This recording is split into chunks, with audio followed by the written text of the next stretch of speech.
నమస్తే. ఈరోజు మన స్టూడియోలో ప్రముఖ ఆధ్యాత్మికవేత్త ఆస్ట్రాలజర్ బ్రహ్మశ్రీ సుభాష్ శర్మ గారు మనతో ఉన్నారు. సో గురువు గారితో మాట్లాడతాం. నమస్కారం గురుగారు. శ్రీమాత్రేయమండి. గురుగారు, సెప్టెంబర్ మాసం విశేషంగా కన్యా రాశి వారి పరిస్థితి ఏ విధంగా ఉండబోతుంది? చంద్రగ్రహణం తాలూకు ఇంపాక్ట్ వీళ్ళ మీద పాజిటివ్ ఉంటుందా, నెగిటివ్ ఉంటుందా? ఓవరాల్గా వీళ్ళు ఎలాంటి జాగ్రత్తలు తీసుకోవాలి? తప్పకుండా తెలియజేస్తానండి. ముందుగా ప్రేక్షకులందరికీ శ్రీమాత్రే నమః, శ్రీ గురుభ్యో నమః. నమో దేవ్యై మహాదేవ్యై శివాయై సతతం నమః. నమ ప్రకృత్యై భద్రాయై నిహతాం ప్రణతాస్మిత. కన్యా రాశి వారికి ఈ మాసంలో చాలా అద్భుతమైనటువంటి ఫలితాలు ఉన్నాయండి. డబ్బును సంపాదించడంలో కానీ, పెద్దవాళ్ళ సలహాలు సూచనలు తీసుకోవడంలో కానీ చాలా ముందు వరుసలో ఉంటూ ఉంటారు. ఈ మాసంలో వీళ్లకు మంచి అనుకూలమైనటువంటి పరిస్థితులు ఏర్పడుతూ ఉంటాయి. విద్య యందు కానీ, ధనం సంపాదించేటటువంటి విషయంలో కానీ, లేదా ఆర్థిక పరమైనటువంటి లావాదేవీల అంశాలలో కానీ వీళ్ళకు చాలా అనువైనటువంటి విధంగా ఉండేటటువంటి అవకాశాలు కనిపిస్తూ ఉన్నాయి.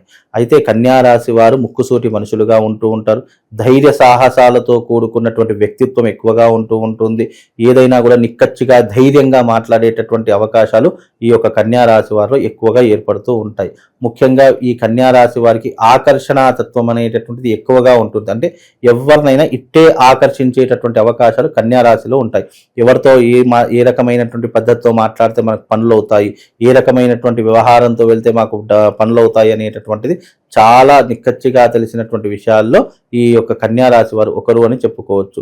ఆర్థిక పరమైనటువంటి అప్పుల బాధలు ఎవరికైతే ఉన్నాయో అప్పుల సమస్యల నుంచి బయటపడేటటువంటి అవకాశాలు కూడా ఈ కన్యా రాశి వారి యొక్క జాతకంలో కనిపిస్తూ ఉన్నాయి. వీలైనంత వరకు వీళ్ళకు అనుకున్నటువంటి పనులు సకాలంలో పూర్తి చేసుకోగలుగుతారు. అలాగే విద్య, ఉద్యోగం లాంటి ప్రయత్నాల్లో మంచి అవకాశాలు వీళ్ళకు లభిస్తూ ఉంటూ ఉంటాయి. విదేశాలకు వెళ్ళేటటువంటి యోగం కూడా కనిపిస్తూ ఉంటుంది. కాబట్టి కన్యా రాశి వారికి అనుకూలమైనటువంటి ఫలితాలే ఉన్నాయి. అదే రకంగా పెట్టుబడులు పెట్టేటటువంటి విషయాలకు వస్తే కనుక స్టాక్ మార్కెట్లో కానీ, గోల్డ్ బిజినెస్లో కానీ, లేదు అంటే రియల్ ఎస్టేట్ రంగంలో కానీ పెట్టుబడులు పెడితే కనుక వీళ్ళకు లాభించేటటువంటి అవకాశాలు ఏర్పడుతూ ఉంటాయి. అలాగే వీళ్ళు రాబోయేటటువంటి రోజుల్లో మంచి ఉత్తమమైనటువంటి స్థానాలకు వెళ్ళేటటువంటి అవకాశాలు కూడా వీళ్ళ జీవితంలో ఏర్పడతాయి. విందులు వినోదాలు ఎక్కువగా పాల్పంచుకుంటారు. ఇంటి అందు శుభకార్యాలు చేస్తూ ఉంటారు. ఆస్తులు కొనుగోలు చేసేటటువంటి అవకాశాలు ఏర్పడుతూ ఉంటాయి. వీలైనంత వరకు వీళ్ళ యొక్క జీవితంలో అప్పుల సమస్యలతో ఎవరైతే బాధపడుతున్నారో వాళ్లకు ఈ మాసంలో కొంతవరకు అప్పులు తీరేటటువంటి మార్గం ఏర్పడుతూ ఉంటుంది. కొంచెం మనశ్శాంతి వచ్చేటటువంటి అవకాశం కూడా ఈ యొక్క జాతకులకు ఏర్పడుతుందండి. స్థానచలనం గురుగారు కలిసి వస్తుందంటారా? వీళ్ళకు స్థానచలనం కలిసి వచ్చేటటువంటి అవకాశాలే ఉంటాయి. ఉద్యోగం చేస్తున్నటువంటి వారికి ప్రమోషన్స్ వస్తూ ఉంటాయి. స్థానచలనం జరిగేటటువంటి అవకాశాలు కూడా ఏర్పడుతూ ఉంటాయి. ఇంక్రిమెంట్స్ పెరిగేటటువంటి అవకాశాలు ఉంటూ ఉంటాయి. పై అధికారుల యొక్క మన్ననలు పొందేటటువంటి అవకాశాలు కూడా కన్యా రాశి వారికి ఏర్పడుతూ ఉంటాయండి. చంద్రగ్రహణం తాలూకు ఇంపాక్ట్ అనేది వీళ్ళకి పాజిటివ్ గానే ఉంటుందంటారా? చంద్రగ్రహణం యొక్క ఇంపాక్ట్ వీళ్ళ మీద ఎలాంటి ప్రభావం చూయించదు. వీళ్ళకు అన్ని పాజిటివ్సే ఉన్నాయి. ఇంకా చంద్రగ్రహణ ప్రభావం వల్ల వీళ్ళకు మంచి మేలు జరిగేటటువంటి అవకాశమే ఉంటుంది తప్ప ఎలాంటి ఇబ్బంది కూడా కలిగేటటువంటి అవకాశం ఉండదు. కనుక తద్వారా వీళ్ళకు శుభం లాభం చేకూరుతూ ఉంటుంది. అనుకున్నటువంటి విషయాలన్నీ కూడా వీళ్ళు చూసుకుంటూ ఉంటారు. పెద్దవాళ్ళ సలహాలు సూచనలు పాటిస్తూ ఉంటారు. డబ్బులు సంపాదించడానికి అనేక మార్గాలు వీళ్ళ జీవితంలో ఎదురవుతాయి. సినిమా రంగంలో ఉన్నటువంటి వారికి, నాటక రంగంలో ఉన్నటువంటి వారికి మంచి మంచి గొప్ప గొప్ప సినిమాల అవకాశాలు దొరుకుతూ ఉంటాయి. కాబట్టి వీళ్ళ జీవితం చాలా అద్భుతంగా ఉంటుందండి. ఓకే, ఇక విశేషంగా ఎలాంటి పరిహారాలు చేసుకుంటే ఈ గ్రహణం తాలూకు ఇంపాక్ట్ కాస్త తగ్గుతుంది? అలాగే ఓవరాల్గా ఈ మాసంలో ఎటువంటి దైవారాధన చేసుకోవాలి? ముఖ్యంగా ఇది గ్రహణం తర్వాత వీళ్ళ యొక్క పరిస్థితులు మారేటటువంటి అవకాశాలు ఉన్నాయి. కాబట్టి వీలైనంత వరకు వీళ్ళు శివారాధన చేసుకోవడము, శివుడికి సంబంధించినటువంటి అభిషేకాది క్రతువులు ఆచరించడము, లలితా సహస్రనామ పారాయణం చేసుకోండి, దేవి ఖడ్గమాల పారాయణం చేసుకోండి, కనకధారా స్తోత్ర పారాయణం చేసుకోండి. తద్వారా మీ జీవితంలో శుభం లాభం చేకూరేటటువంటి అవకాశాలు తప్పకుండా ఉంటాయి. నెగిటివ్ ఇంపాక్ట్ నుంచి బయటపడేటటువంటి అవకాశాలు ఉంటాయి. వీలైతే మీరు ఒక శివలింగం ఉంటుంది, నా దగ్గర ఒక శివలింగం ఉంటుంది, ఆ శివలింగాన్ని ఆర్డర్ చేసుకోండి. దాని ముందర కూర్చుండి ప్రతి నిత్యము ధ్యానం చేసుకోండి. ఓం నమ శివాయ అనేటటువంటి మంత్ర, శివ పంచాక్షరి మంత్రాన్ని ప్రతిరోజు 108 సార్లు దాని ముందర కూర్చుని మెడిటేషన్ చేసుకోండి. దాని ద్వారా మీ మనస్సు ప్రశాంతంగా ఉంటూ ఉంటుంది. అనవసరమైనటువంటి ఆలోచనలు రాకుండా ఉంటాయి.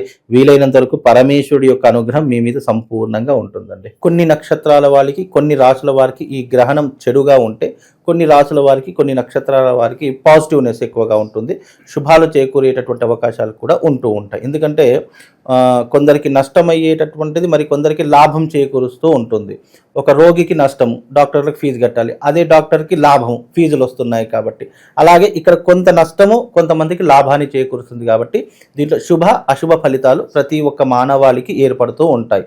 ముఖ్యంగా ఈ గ్రహణ సమయాలలో పట్టు విడుపు స్నానాలు, గర్భిణీ స్త్రీలు పాటించేటటువంటి నియమాలు ప్రధానంగా ఉండి తీరాలి. ఎందుకంటే ఇది సంపూర్ణమైనటువంటి చంద్రగ్రహణము. ఈ చంద్రగ్రహణం అనేటటువంటిది ఆద్యంత పుణ్యకాలము అని దీనికి పేరు. అంటే పుణ్యకాలము అన్నదానికి అర్థం ఏంటి అంటే ఈ గ్రహణ సమయంలో జప తప హోమాలు ఎవరైతే ఆచరిస్తారో వాళ్లకు దీని యొక్క రేడియేషన్ అంటే నెగిటివ్ ఇంపాక్ట్ తగ్గేటటువంటి అవకాశాలు చాలా మట్టుకు ఉంటాయి. ఇది కుంభరాశిలో ఏర్పడుతుంది కాబట్టి ఈ కుంభరాశి వారు ఈ గ్రహణాన్ని అస్సలు చూడకూడదు. అందులోని శతభిష నక్షత్ర జాతకులు ఈ గ్రహణాన్ని చూడకూడదు. మళ్ళీ ఏ రాశుల వారంటే మేష, వృషభ, మిథున రాశి వారు ఈ గ్రహణాన్ని చూడకూడదు. ముఖ్యంగా ఏ రాశులు కుంభ, మేష, వృషభ, మిథున 4 రాశుల వారు చూడకూడదు. శతభిష నక్షత్రము, పూర్వాభాద్ర నక్షత్రము ఈ రాశుల వారు కూడా ఈ నక్షత్రాల వారు కూడా చూడకూడదు. ఎందుకంటే శతభిష నక్షత్రంలో ప్రారంభమై పూర్వాభాద్ర నక్షత్రంలో ఎండ్ అయిపోతుంది కాబట్టి ఈ 2 నక్షత్రాల వారు కూడా ఈ గ్రహణాన్ని చూడకూడదు అని శాస్త్రం అంటే. ఓకే. సో కొన్ని రాసుల వాళ్ళకి ఇబ్బందికరమని మాట్లాడుకున్నాము. వాళ్ళు ఎలాంటి జాగ్రత్తలు తీసుకోవాలి, అంటే ముఖ్యంగా ఏ పనులు అవాయిడ్ చేయాలంటారు? అయితే ఎవరైతే ఈ నక్షత్రాలు శతభిష నక్షత్రం, పూర్వాభాద్ర నక్షత్రం ఎవరికైతే ఏర్పడుతుందో, ఎవరైతే ఆ జాతకులు ఉన్నారో తప్పకుండా ఆ యొక్క గ్రహణ సమయం అంటే రాత్రి 8 గంటలకు మా యొక్క ఆశ్రమంలో, మా యొక్క ఆలయంలో అరిష్ట నివారణ తంత్ర యాగం ప్రారంభమవుతుంది.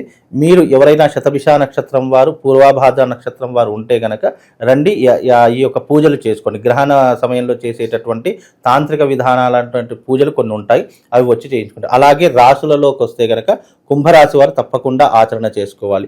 మేష, వృషభ, మిథున రాశి వారు తప్పకుండా మా యొక్క ఆలయానికి వచ్చి ఈ పూజలలో పాల్గొనండి. ఎందుకంటే గ్రహణం యొక్క ఎఫెక్ట్, రేడియేషన్, నెగిటివ్ ఇంపాక్ట్ ఎక్కువగా ఈ నక్షత్రాల మీద, ఈ రాశుల మీద ప్రభావం చూపిస్తుంది. ఇక ఈ రాశుల వారికి నెగిటివ్ ఇంపాక్ట్ కదా, ఇక పాజిటివ్ ఇంపాక్ట్ ఉన్నటువంటి రాశుల్లో ముఖ్యంగా 4 రాశులు ఉన్నాయండి. 1 కన్యా రాశి వారికి మహర్జాతకం పట్టబోతుంది ఈ గ్రహణ యొక్క ఎఫెక్ట్ వల్ల. అలాగే ధనస్సు రాశి వారికి మహర్జాతకం పట్టబోతుంది. మీన రాశి వారికి మహర్జాతకం పట్టబోతుంది. అందులోనూ సింహరాశి వారికి, ఈ 4 రాశుల వారికి ఈ గ్రహణ సమయం వల్ల మహర్జాతకం పట్టబోతుంది. ఓవరాల్గా కన్యా రాశి వారి పరిస్థితి సెప్టెంబర్ మాసం ఏ విధంగా ఉండబోతుందో చాలా బాగా వివరించారు గురుగారు.